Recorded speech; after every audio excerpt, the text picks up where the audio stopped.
dízimos e pelas ofertas. Pai querido, no nome de Jesus, te louvamos e te adoramos e entregamos a Ti, Senhor, aquilo que não nos pertence, Senhor. O Senhor tocou no nosso coração e 10% daquilo que nós recebemos do nosso labor diário nós devolvemos a Ti. E consagramos a Ti as nossas vidas por isso e pedimos que o Senhor não nos deixe faltar nada. E que também esse dinheiro, quando chegar na mão da tesouraria, ela pegue e faça um uso que seja agradável aos Teus olhos. Em especial na construção do nosso templo. Muito obrigado, Deus, por não nos deixar faltar nada. Muito obrigado porque Tu tem feito com que as famílias tenham sido sustentadas por Ti. Louvamos o Teu nome nessa noite e Te adoramos com gratidão, em nome de Jesus. Amém. Amém, queridos. Vamos agora no momento da palavra de Deus. Eu queria ver com vocês o seguinte. Alguém já ouviu falar?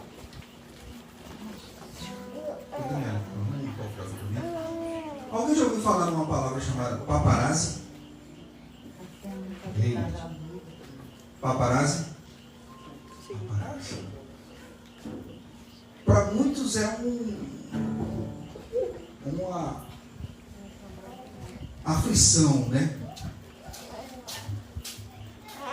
E essa palavra ela surgiu porque os fotógrafos queriam fotografar as celebridades. E o nome da pessoa que inventou a palavra paparazzo é Elio Sorsi, um italiano. Ele nasceu em 1932 e morreu quase recentemente, em 2013. E um dos seus maiores feitos foi ele ter passado 22 horas debaixo de um carro para fotografar uma pessoa muito influente. E ele conseguiu. E aí ele colocou esse nome. E é a designação dada aos fotógrafos que perseguem as celebridades e figuras públicas para obterem imagens inéditas. Qual é a ideia que a gente tem aqui de celebridade, de paparazzi? É a ideia de que as pessoas que vão ser fotografadas estão sempre fugindo porque não querem ser vistas e nem querem aparecer.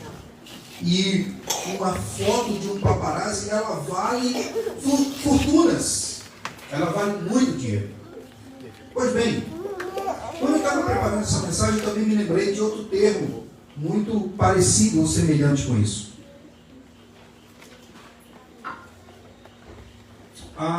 Basicamente, ali por volta de 10 anos, mais 20 anos atrás, havia um slogan muito comum nas lojas, em alguns lugares que nós frequentávamos, que dizia o seguinte, eu queria até que vocês completassem a frase, que dizia assim: sorria, você está sendo? E tinha gente que não tinha pessoas que não tinham nem câmera na loja, mas botava só a placa, o adesivo. E para muitos, tinha muitas pessoas que já entravam na loja com medo, ou com, porque sorria, você está sendo filmado. E, queridos, o que é que isso tem a ver com a nossa mensagem de hoje? Tem tudo, vocês vão ver no final. Porque nós, às vezes, ficamos nesses dois termos. Ou fugindo do paparazzi espiritual, nas lentes do fotógrafo divino. Às vezes, nós estamos em um paparazzi espiritual, querendo fugir das lentes do fotógrafo divino. Será que ele está vendo? Onde é que ele está? Será que ele vai captar essa mensagem, essa imagem? Ou às vezes nós estamos no segundo exemplo. Sorria, você está sendo filmado. Às vezes, quando nós fazemos algo que vai agradar, a gente quer aparecer. E quando fazemos algo que vai desagradar, nós queremos fugir do paparazzo. A mensagem dessa noite é como Deus olha para nós. E eu queria pedir a você que você abrisse sua Bíblia no livro de Gênesis, capítulo 16.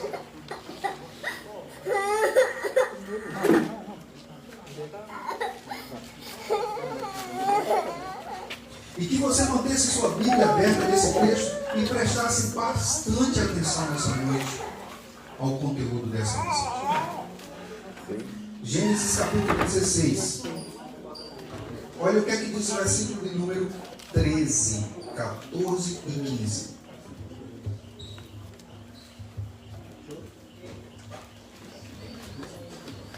Gênesis capítulo 16, versículos 13, 14 e 15.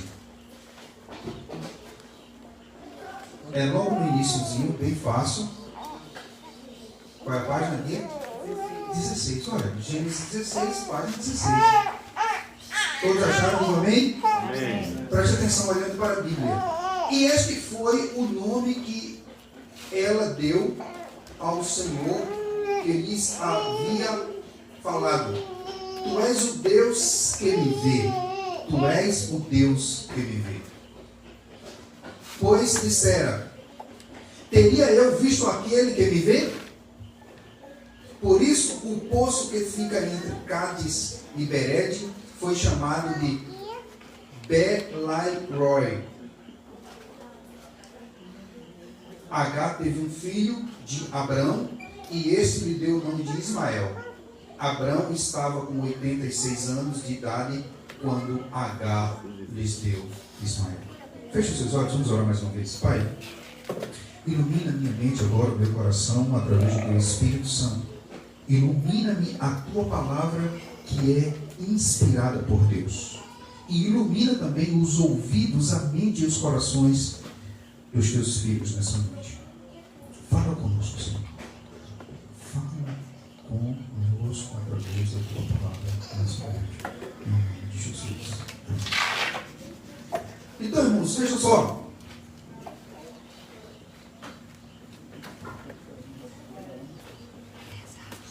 Os dois exemplos que eu dei, né? Do paparazzi, de ver, de ficar atento, olhando, observando o que as pessoas fazem para tirar uma fotografia boa para vender a determinados jornais. Ou sorrir porque você está sendo filmado. Quando nós lemos o versículo 13, ele diz: Tu és o Deus que me vê. Me vê. Vamos compreender bem direitinho a mensagem. Vamos voltar para todo o capítulo 16. Acompanhe aí. O nascimento de Ismael. Ora, Sarai, mulher de Abrão, não lhe dera nenhum filho, como tinha uma serva egípcia chamada Agar. Disse a Abrão, já que o Senhor me impediu de ter filhos, possua a minha serva, talvez eu possa formar uma família por meio dela. Abrão atendeu a proposta da sua mulher. Veja só, começa por aqui algumas coisas pelos quais nós fugimos dos olhos do Senhor, ou queremos fugir dos olhos do Senhor. Porque Deus tinha dado uma promessa a Abraão que ele seria pai de muitas nações. Mas a promessa que Deus tinha dado a Abraão é que ele seria pai de muitas nações, não com Agar, mas com Sara.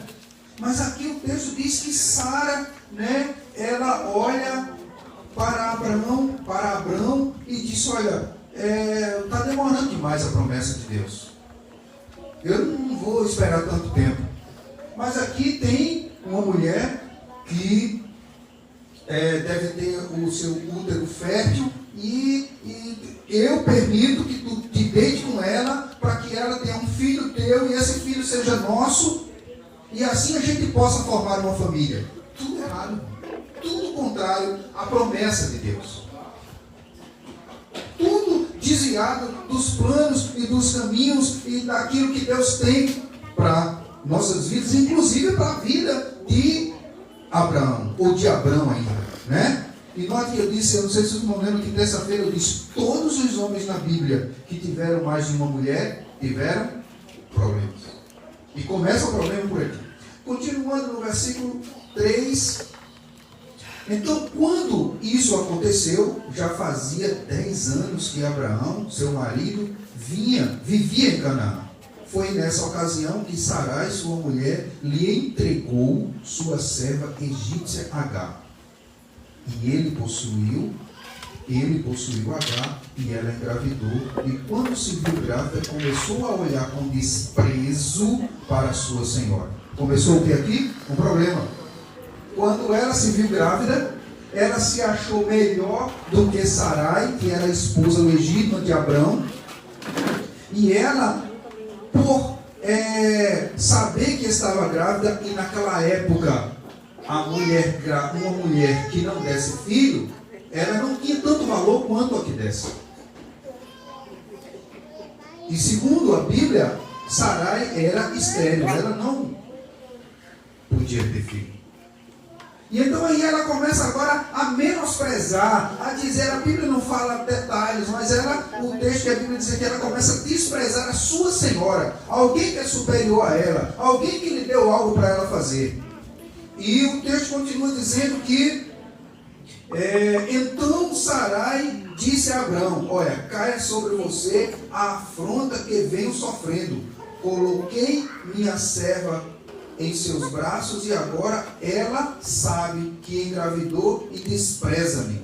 Que o Senhor seja juiz entre mim e você. Irmãos, o problema continua aqui se agravando e aumentando cada vez mais. Primeiro, não foi Abraão que procurou Agar. Foi Sara que procurou Abrão para entregar a serva. Mas quando o problema aconteceu, ela disse, olha, resolve agora esse problema que eu não quero mais não. O problema está levantado e eu quero que tu, Abrão, resolva esse problema. Quando, irmãos, que começa a fundir algo que fica incontrolável. Mas aí,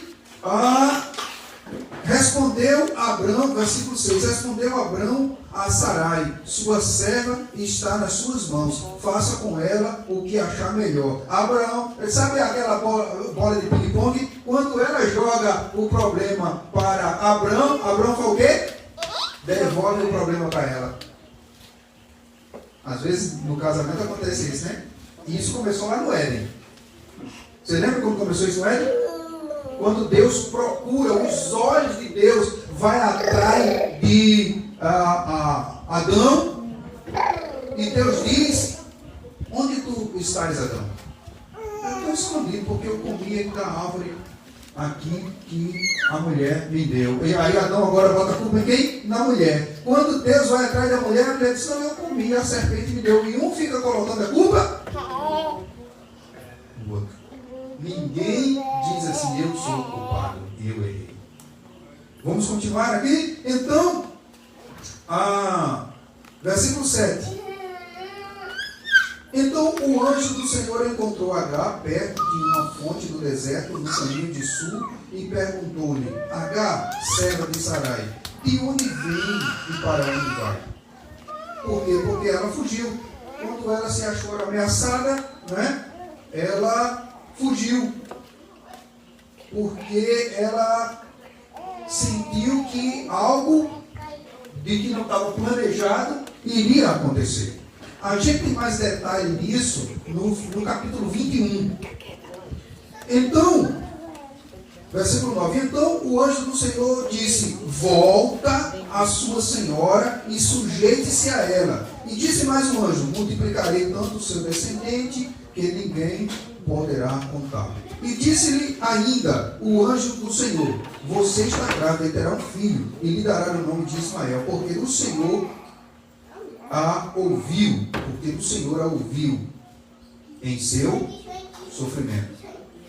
Ele será como selvagem, sua mão será contra todos. A mão de todos será contra ele, e ele viverá em hostilidade como todos os homens. E aí chega no versículo 13 que nós lemos, quando este foi o nome que ela deu ao Senhor que lhe havia falado: Tu és o Deus que me vê.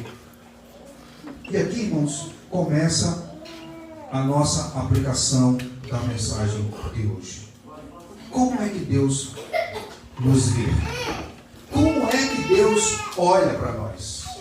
Quando nós somos crentes, irmãos, o crente não é aquele que, por ele ser crente, ele para de pecar. Ele continua pecando. Só que ele peca com nojo, ele peca com medo, ele tem vergonha do pecado. O crente nunca vai parar de pecar. Só que ele não tem alegria no pecado. E como é que Deus nos vê em situações como essa?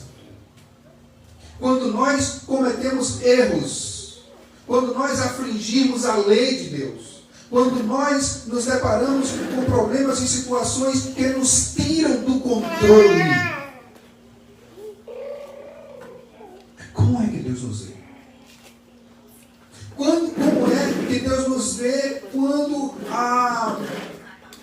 as coisas começam a discorrer totalmente ao contrário daquilo que a gente pensava que deveria ser? Olha, eu vou fazer assim, vai ser desse jeito, eu vou partir para esse jeito aqui e vai dar certo. E quando está no meio do projeto, dá tudo errado. Provérbios capítulo 16 responde isso. Os homens traçam seus planos, fazem os seus projetos, mas a palavra final vem do Senhor.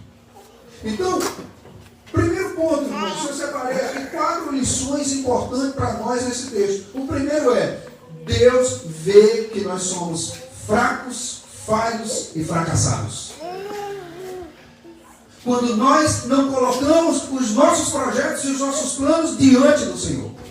Quando nós atinamos para fazer as coisas que nós queremos sem consultar a Deus, nós nos tornamos falhos, fracos e faltosos. Porque muitas vezes nós descartamos Deus do nosso projeto. Nós incluímos o dinheiro, a opinião alheia, a opinião dos amigos, incluímos uma série de pessoas e de outras coisas no projeto que não precisava apenas incluir quem no projeto? Deus. E a gente coloca uma terceira pessoa que não vai somar e só vai fazer a gente ser fracassado. E quando, irmãos, nós fracassamos, e quando nós erramos, e quando nós nos encontramos com as mãos atadas, por causa dos nossos próprios pecados, do nosso próprio erro, note que aqui teve um erro grande. E começou com Sarai.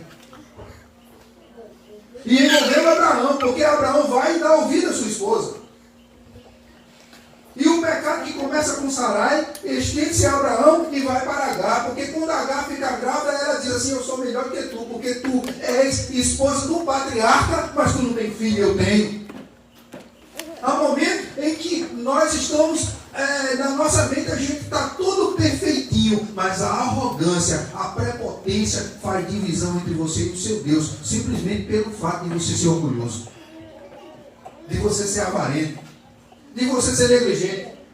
Às vezes nós pecamos, irmãos, não é pelo que a gente diz, mas muitas vezes pelo que a gente não diz.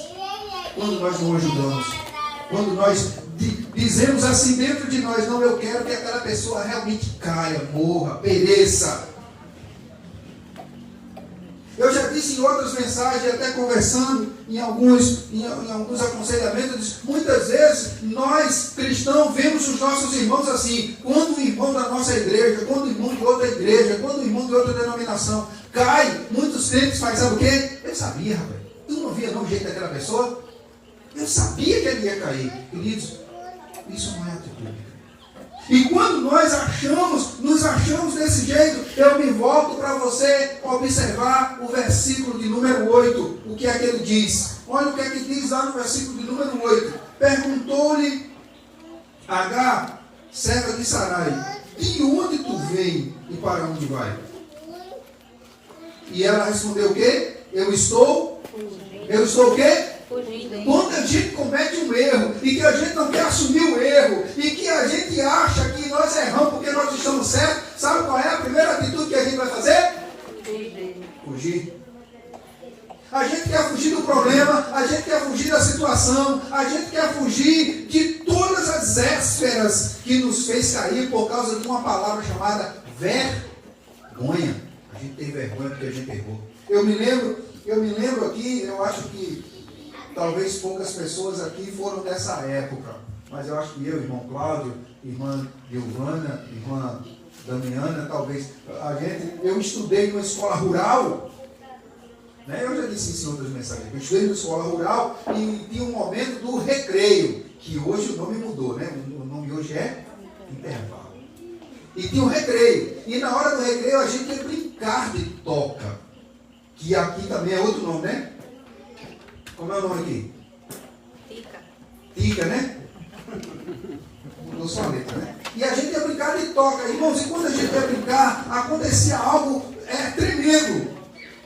Olha, todo final de semana, os pais tinham que ter em casa um remédio chamado metiolate. Ardia que... Sabe por quê? Porque a gente voltava para casa com os joelhos carimbados. E na brincadeira de toca, existia... Muitas vezes a gente voltava para a sala de aula todo arranhado, porque na brincadeira de toca a gente caía. E eu me lembro de algo interessante, peculiar, e que é algo que eu não consegui ver ainda alguém que se livrasse disso. Quando nós somos crianças, de 8 a 14 anos, quando a gente cai, a primeira coisa que a gente faz quando cai não é olhar para o ferimento. É olhar para quem está vendo. Primeira coisa, quando a gente cai, está brincando, está correndo, cai, aí a gente se levanta e faz, sabe como? Olha, quem é que está vendo? Quem foi que riu? Quem foi que mangou? Lá no interior de Pernambuco a palavra era mangar. Queridos, a situação que nós estamos lendo aqui nesse texto é essa. A primeira atitude que a gente faz quando a gente peca, quando a gente erra, é fugir. Quando Adão pecou, sabe qual foi? Quando Eva peca e passa o pecado para ele, sabe qual foi a primeira coisa que ele fez? Foi, sabe o quê? Se esconder.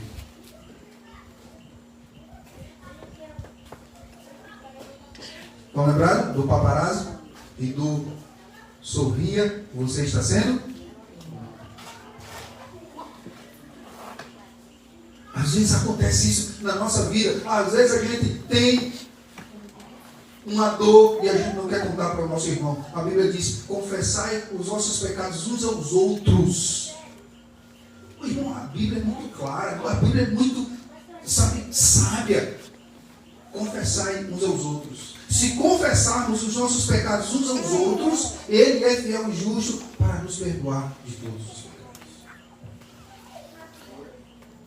Então, irmãos, quando nós nos sentimos fracassados, falhos e faltosos, a gente nos vê nessa situação em que a primeira coisa que a gente quer é fugir, para que ninguém saiba.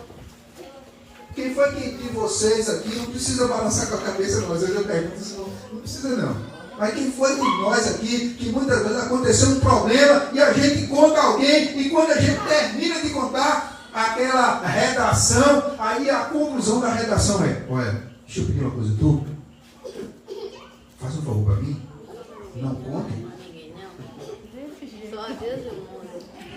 Essa não é? Não conta ninguém não. Ou então você muda o texto da redação. Você diz assim: olha, só quem está sabendo. Então, irmão, quando H se achou naquela situação, olha o versículo de número 8, quando ela se acha nessa situação, alguém pergunta a ela o que foi que aconteceu, certo? Que esse alguém está exposto no versículo 7, que é o anjo do Senhor, que veio. Deixa eu fazer a primeira aplicação para você nessa noite. A primeira aplicação que eu quero fazer para você, queridos. A Bíblia diz que os olhos do Senhor estão sobre os justos e os ímpios. Deus está te vendo. Não adianta você fugir dos olhos do Senhor. Não adianta você fugir, não adianta você querer fugir, porque ele vai fugir. Ele vê a tua dor, o teu sofrimento, a tua fidelidade, aquilo que tu prometeu. Ele vê para onde tu vai, o que tu escuta, o que tu falas, o que tu ouves.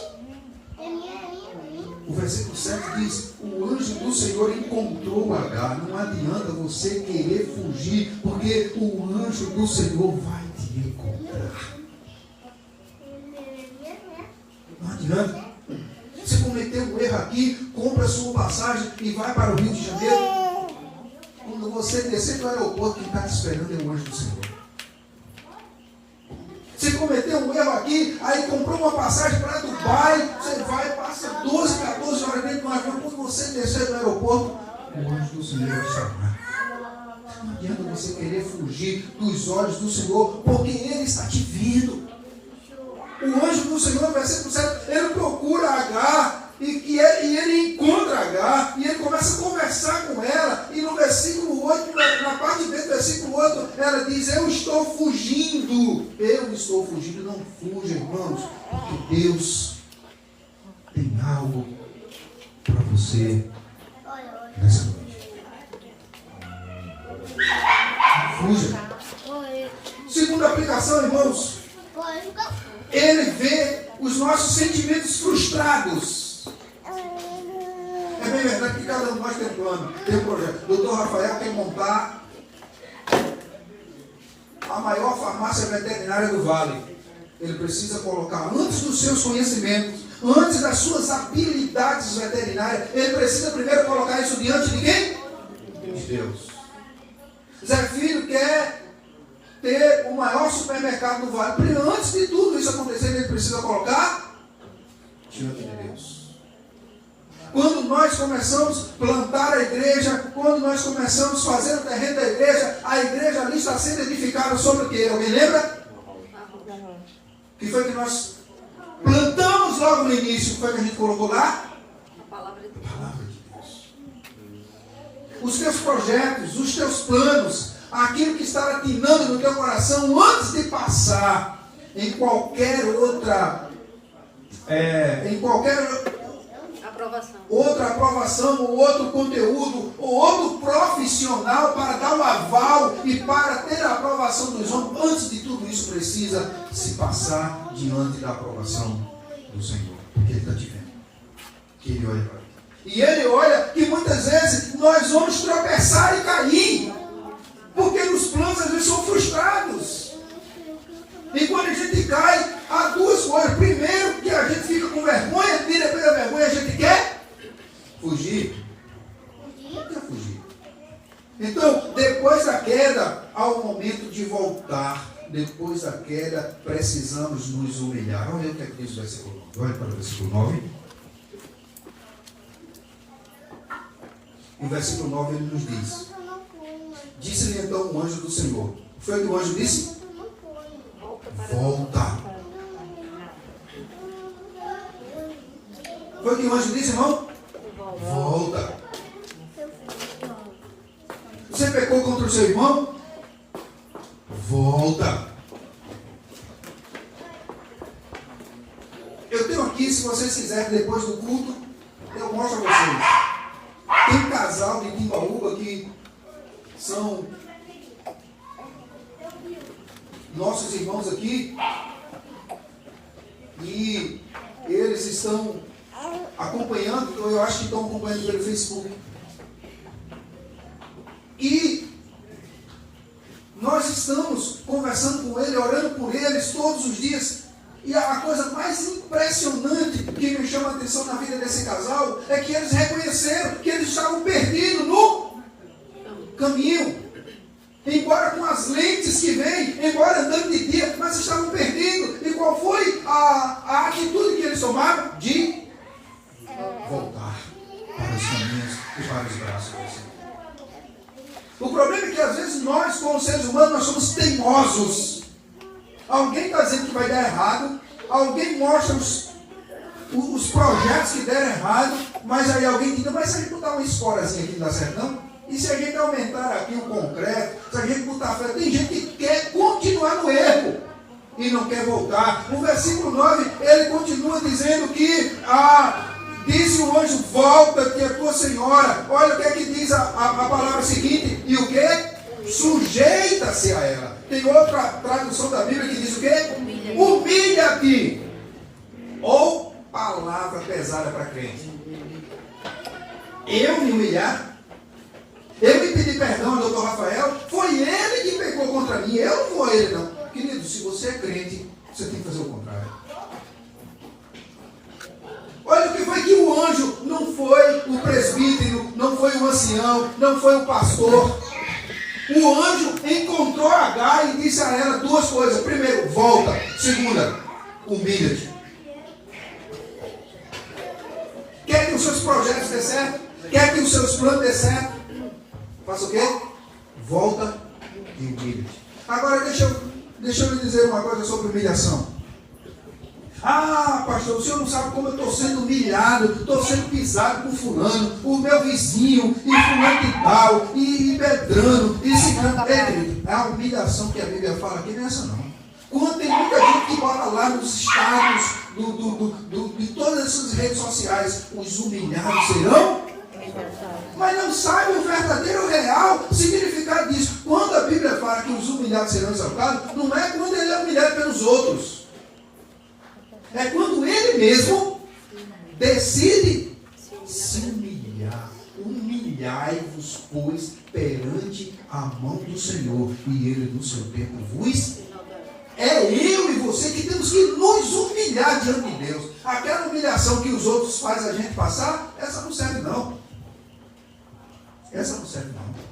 Somos nós que temos que nos humilhar diante de Deus. Mas pastor, o senhor está dizendo que o senhor não sabe como é que fulana fala de mim, que fulano manda de mim, que alguém faz. Está lembrado de José, pastor? Estou.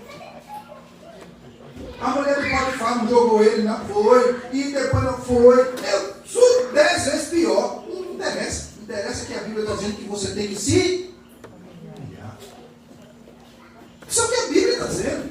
Não é o que eu estou dizendo, é o que a Bíblia está dizendo. Você quer que os seus projetos, que os seus planos tomem um rumo direto e que você prospere e que a graça de Deus caia na sua vida? Humilhe-se perante o Senhor, para que os seus sentimentos eles não sejam frustrados. E interessante, queridos, que isso é um ato de obediência diante do Senhor, é um ato de obediência. Se humilhe.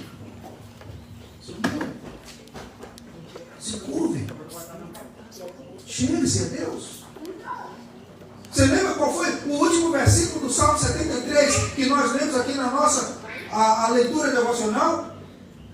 O salmista disse assim: para mim bom é aproximar-me de Deus. Como é que você tem feito essas coisas? Se humilhe, porque os olhos do Senhor estão te vendo. Os olhos do Senhor estão te contemplando. Alguém está te humilhando, alguém está cuspindo sobre ti, alguém está falando mal de ti, o Senhor está vendo. Deus está olhando para ti. Deus está olhando para o teu problema. Deus está olhando para a tua situação. Não pense que você está só. Mesmo quando pareça estar, Deus está contemplando a tua dor, o teu sofrimento, a tua angústia. Ele está com você, porque Ele prometeu. Ele disse: olha, eu vou para o Pai, mas eu não vos deixarei órfão. Eu deixarei com vocês o Espírito Santo, o Consolador, que vai estar com vocês todos os dias, até a consumação dos séculos. Quando você está só, cortando cana, limpando mato, sentando tijolo, vendendo ração, lavando prato, o que você estiver fazendo, Deus está olhando para você. Ele está te vendo. Ele está te vendo quando você chora,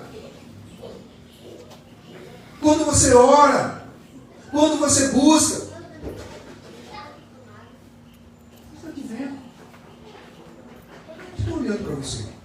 Terceiro lugar, irmão, Ele também vê o nosso amanhã que nós não conseguimos enxergar. Que nós não conseguimos enxergar. Porque a gente traça planos e projetos que são diferentes daquilo que Deus tem traçado para nós. Mais uma vez eu vou citar o versículo de Provérbios capítulo 16. Os homens traçam os seus planos, mas a palavra final vem do Senhor.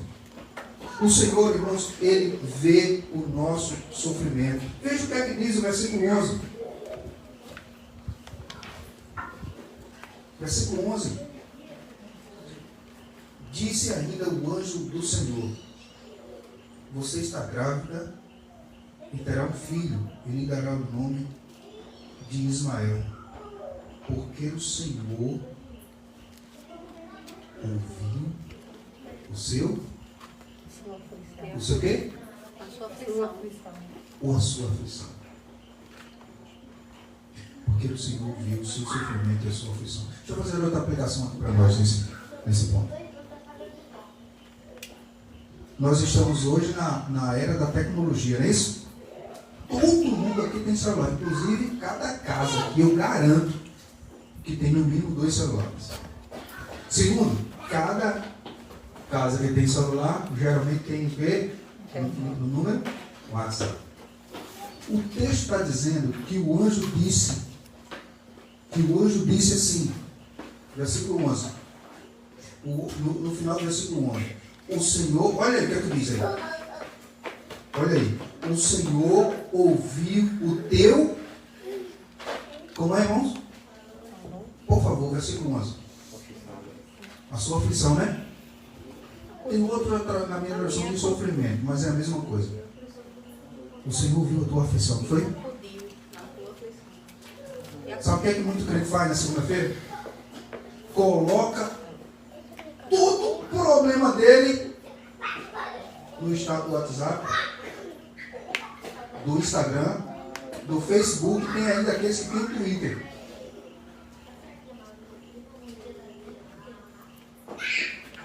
É verdade ou não é? Eu espero que Deus esteja falando com você nessa noite. Amém? O Senhor ouviu a tua aflição. Não precisa você contar para ninguém mais não. Porque a pessoa que pode resolver já sabe. Já viu. E já conhece. Dá para escutar um amém? Amém. O Senhor ouviu a tua aflição.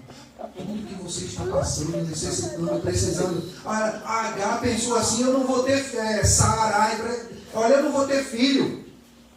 Olha aqui no versículo 16, no capítulo 16, olha, Sarai, mulher de Abraão, não lhe deram um filho, como tinha uma serva egípcia. Então, já que o Senhor, olha o que ela diz aqui, olha o que Sarai diz na sua mente, no seu plano, no seu projeto, não no projeto de Deus. Ela diz assim: olha, já que o Senhor me impediu de ter filho. Quem foi que disse isso, olha? Não foi assim que Deus disse. Pelo contrário. Deus disse que Abraão ia ser pai de muitas nações. Deus está vendo, irmãos, cada segundo da tua vida, a aflição que você tem passado, o choro que você tem chorado, aquilo que tem feito você muitas vezes não tomar café da manhã, não almoçar, não jantar. Deus está com você em cada lágrima que você tem derramado. Cada segundo da sua vida que você tem passado por aflição, o anjo do Senhor estará ali, orando e chorando com você e por você. O que precisamos fazer, segundo as Escrituras, é crer naquele Deus que nos vê e que se compadece de nós. O grande problema é que na maioria das vezes nós acreditamos nas pessoas e não acreditamos em Deus. Nós acreditamos no plano de saúde e não acreditamos no Deus que é o que nos conhece e que faz todas as coisas.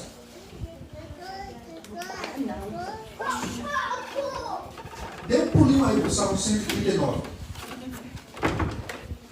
Só para você ter ideia de quem é que eu estou falando, de quem é que eu estou dizendo que está com você e que está vendo a sua aflição e que está vendo a sua dor e que no momento certo Ele vai te socorrer. Chegou a hora e chegou o momento em que Deus dá o filho a Sarai, que não era Ismael, mas que era Isaac. Pode ouvir? 139. 657. Olha aí, 657.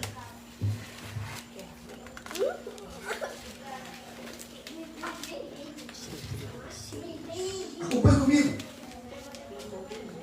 Ele começa dizendo assim, ó, Senhor, tu me sondas e me conheces. Queridos, Deus te conhece. Não precisa você estar contando sua vida para estranhos. Amém? Não precisa você estar contando sua vida para estranhos. No Face, no Instagram. Não precisa, porque Ele te conhece.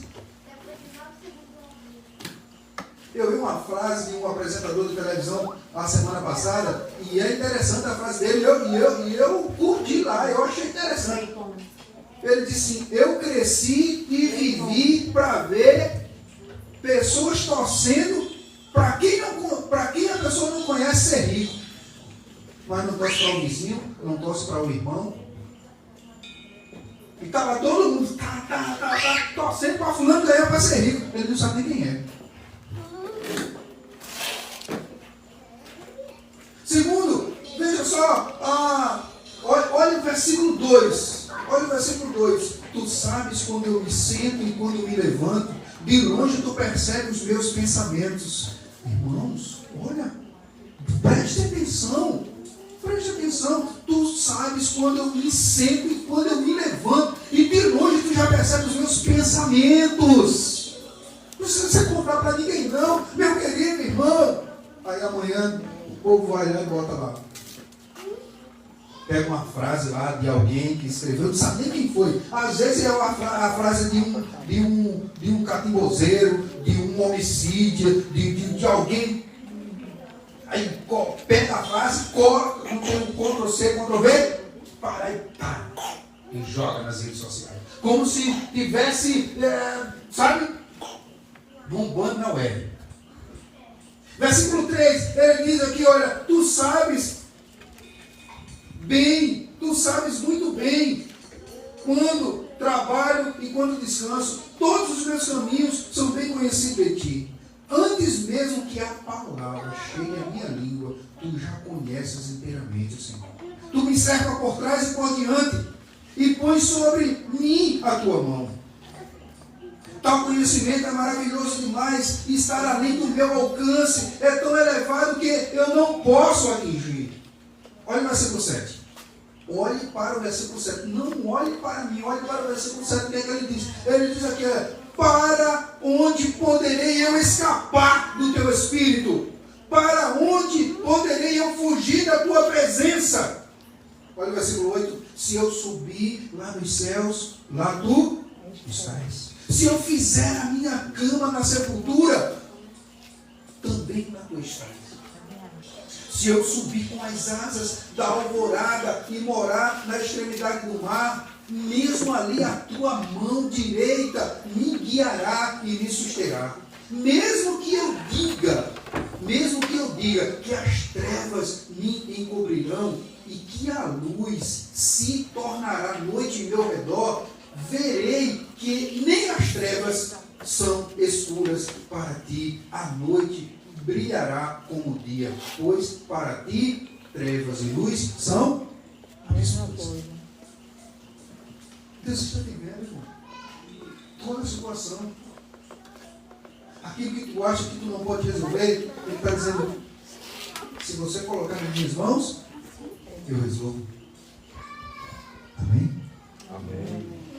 Não adianta você querer fugir, porque Ele está te vendo, Ele sabe o que você está passando, Ele sabe a tua dor, Ele sabe o que você precisa, Ele sabe o que é, quanto é que vai resolver o teu problema, Ele sabe de tudo. E para ele, tanto tanto faz dia como noite, treva e escuridão, luz e noite, para ele é a mesma coisa. Ele vê você, todos nós aqui, lógico, né? Claro, não estou falando, parece bobagem que eu vou falar, mas não é. Todos nós aqui estamos vestidos, mas Deus vê a gente, sabe como? Nu. Porque o texto diz que ele nos vê. Vamos continuar aqui que o texto diz. Vamos lá para o versículo de número 12. Versículo 13, aliás. Olha o que ele diz. Tu criaste o íntimo do meu ser e me teceste no ventre da minha mãe. Irmão, você sabe o que é essa palavra tecer aqui? No versículo 16? Alguém sabe traduzir essa palavra? Alguém já trabalhou com crochê, com peneira, com rede, tarrafa? Você já viu o trabalho dessas pessoas? Hã? E o crochê? O crochê, a mulher, ela está conversando e sai alguma coisa errada? Não. E ela está lá, né? Olha, amanhã eu vou para a padaria comprar pão. Quando eu voltar da padaria, eu vou passar lá na casa de tia, dou a bênção a ela e volto. Quando eu chegar, eu dou banho em Juninho, boto ele para a escola, faço tudo e quando termina, dá tudo. Não erra nada. Se uma mulher pega um crochê desse, o cara que faz a tarrafa não erra nenhum. Imagina Deus na tua vida. Imagina Deus com você. Você não é um projeto falido, querido. Você é obra das mãos de Deus. Você não veio ao mundo, não veio a capim e nem veio aqui nessa noite por acaso. Deus tem um plano na tua vida. Deus tem um projeto na tua vida. Deus tem algo para você, porque foi Ele que te teceu. Sabe quando o salmista fala nesse versículo aqui de tecer, é a ideia, sabe de quê?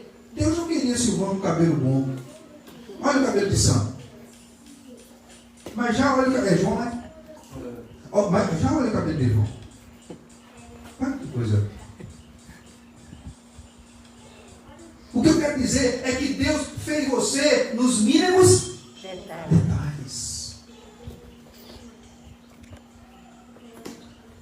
Sabe todas as coisas da tua vida. Todos os detalhezinhos. Aonde você é, aonde você não é. Aonde você vai fazer, aonde você não vai fazer. Ele sabe todos os detalhes. Vamos continuar o texto. O texto continua dizendo aqui. Tu me teceste.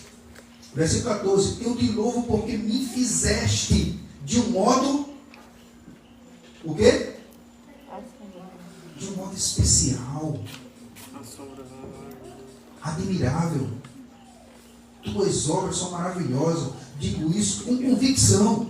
Versículo 18. Os meus ossos estão escondidos de ti, quando em secreto fui formado e entretecido como nas profundezas da terra.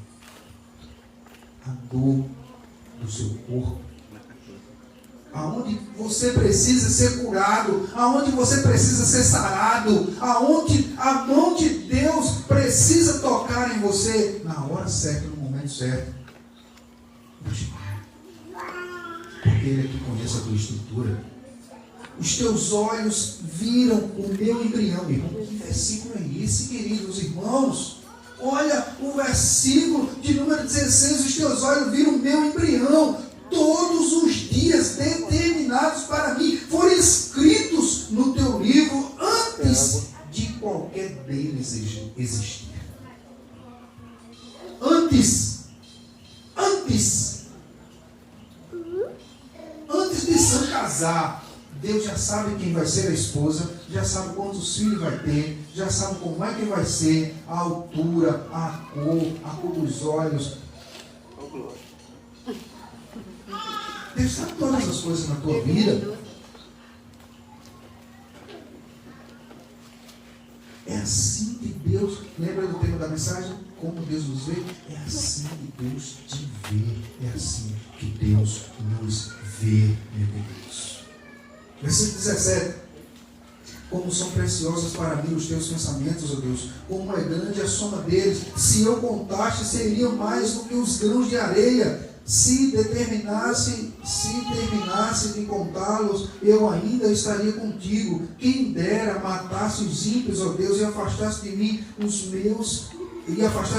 assassinos. Aqui é a ideia, sabe de quê, irmãos? Deus sabe de tudo da tua vida, inclusive dos teus inimigos, inclusive daqueles que torcem contra você, inclusive daquele que torce para você cair, inclusive daquele que torce para você ficar prostrado, mas ele está dizendo, eu conheço eles, e 1000 cairão à tua direita, 10.000 à tua esquerda, mas você não será atingido, porque o anjo do Senhor acampa-se ao redor do que os teme e os livra. É assim que Deus te vê, é assim que Deus cuida de ti, e ele continua aqui dizendo, porque falam de ti com maldade. Versículo 20. Porque falam de ti com maldade. Em vão rebelam-se contra ti. Irmãos, quem crê aqui, diga amém. Olha o que Deus está dizendo. Deixa o inimigo falar, irmão. Deixa o seu intrigado falar de você. Deixa quem tem raiva de você falar de você. O texto está dizendo assim, o que ele fala não serve de nada. Deixa ele falar até cansar, o quê? É como se Deus estivesse dizendo para você nessa noite aqui, o que importa é o que eu falo, não o que os teus inimigos falam. Às vezes aqui acontece algo aqui que Daniel entra em parafuso. A razão e a ciência fogem do controle de Daniel. Eu chego de Daniel. Deus está no controle de todas as coisas. Você está onde você deveria estar. Tenho dito isso a Raquel, já conversei algumas vezes com o Alexandre. Você está onde Deus permitiu que você esteja. É só você crer e confiar. É só você crer e confiar que Deus irá fazer o plano dele ser estabelecido na tua vida. Não adianta se desesperar. O versículo, eu vou ler de novo o versículo. O versículo está dizendo aqui, olha para o versículo 20, bem direitinho. Em qualquer tradução aí, ele diz, olha, porque falam de ti com maldade. Em vão rebelam-se contra ti. Em vão. Deixa eu falar. Acaso, o Senhor está dizendo, se fosse uma igreja pentecostal aqui, os irmãos iam dar tanta glória a Deus aqui, ia gritar. Olha o que ele diz no versículo 20, irmãos. Ele diz aqui, olha, acaso não odeiam,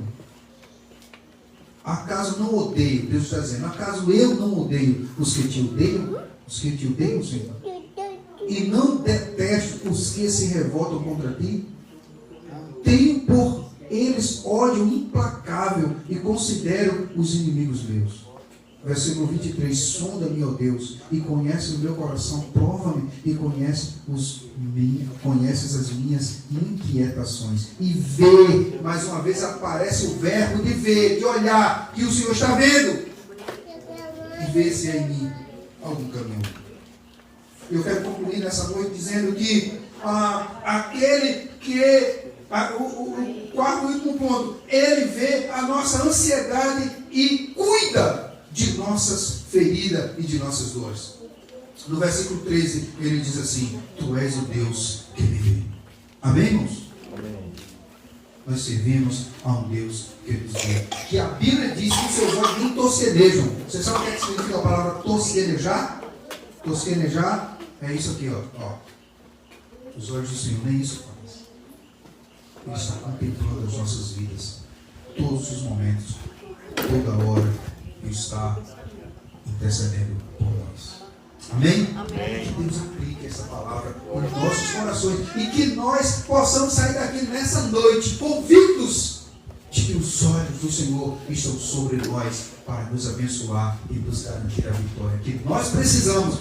Eu quero deixar claro, não a vitória que nós queremos, mas a vitória que nós precisamos diante de Deus. Vamos ficar em pé?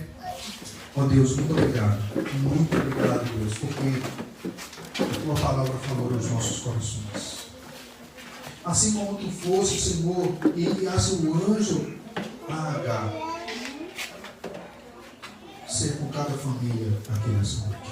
ser com cada um de nós. Em nome de Jesus, nós te agradecemos. Em nome de Jesus, nós te louvamos. Em nome de Jesus, nós te adoramos. Amém.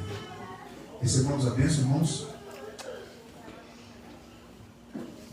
Que a graça do Senhor Jesus, o amor de Deus nosso Pai e as doces consolações do Espírito Santo de Deus sejam derramados sobre todo Israel de Deus, espalhado na face da terra, desde agora e para todo sempre.